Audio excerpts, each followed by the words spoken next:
le carnet de dessin qui voulait respirer. Dans la chambre d'Élise, sur un bureau bancal, reposait un carnet neuf à la couverture bleue, orné d'un seul mot doré, rêve. À l'intérieur, les pages blanches attendaient, impatientes, le froissement d'un crayon. Mais Élise, depuis quelques semaines, ne dessinait plus. Les crayons, eux, s'ennuyaient dans leur peau, rêvant de lignes courbes, d'ombres douces, de paysages inventés. Le carnet, lui, commençait à étouffer. Il sentait la poussière se poser sur ses pages, comme un poids qui l'empêchait de tourner. Un soir, il chuchota si fort que le pot à crayon se mit à trembler. « Je veux respirer ». Le lendemain, tandis qu'Élise rangeait ses affaires, le carnet tomba par terre. La page de garde s'ouvrit, laissant échapper un soupir de papier. Un trait de crayon apparut tout seul, une ligne ondulée, fine, presque timide. Élise fronça les sourcils.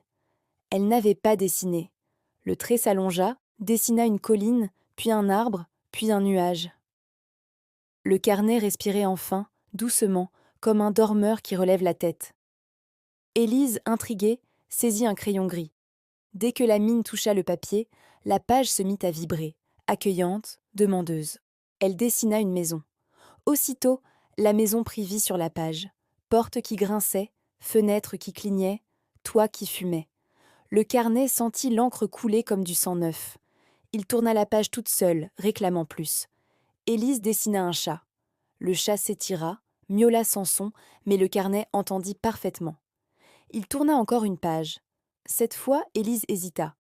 Elle dessina un oiseau, mais l'oiseau resta figé. Le carnet frissonna. Il manquait d'air. Il fallait de la couleur. Élise prit des feutres, colora l'oiseau en bleu, le ciel en orange, les arbres en violet. Le carnet soupira de plaisir. Il respirait enfin pleinement. Mais une page restait blanche, rigide, froide.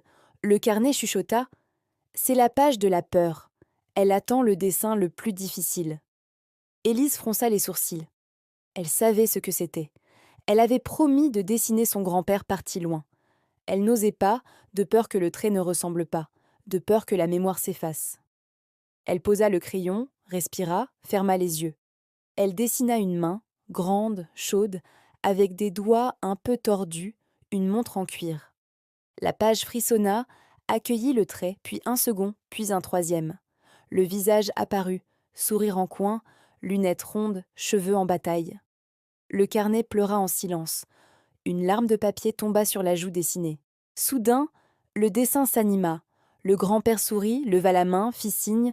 Il ne parla pas, mais le carnet traduisit. « Merci de m'avoir gardé vivant. » Élise sentit une chaleur dans la poitrine, comme si la page respirait aussi pour elle. Le carnet tourna la dernière page, blanche, vierge mais chaude.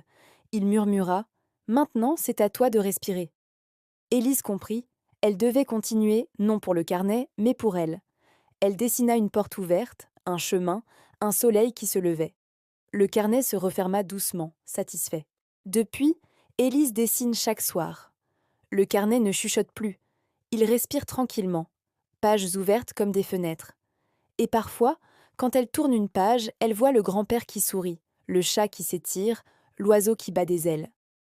Elle sait que ses dessins ne sont pas prisonniers du papier. Ils vivent dans l'air qu'elle respire. Elle a appris que dessiner, c'est donner vie à ce qui manque, et que chaque trait est une façon de dire « Tu es là, tu es important, tu es aimé ».